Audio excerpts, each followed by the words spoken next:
Hey guys, in this video I will show you how you can fix it's not available to trade. More information will be shown if they invite you to trade.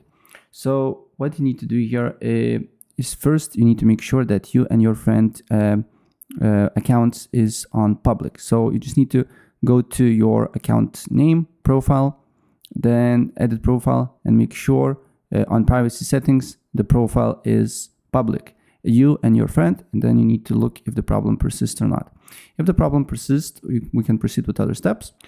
Other thing, it can be that you or your friend is temporarily restricted from a trade due to the ban, cooldown, or a mobile authenticator is not active. So if mobile authenticator is not active for you and your friend, chances are high that you cannot trade as well.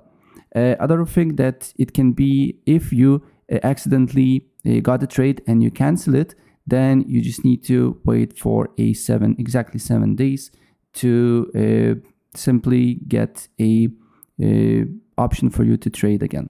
So if you accidentally canceled the trade, you just need to wait exactly 7 days or 168 hours, and then this option will be enabled if your Google Authenticator and your privacy settings is set to public.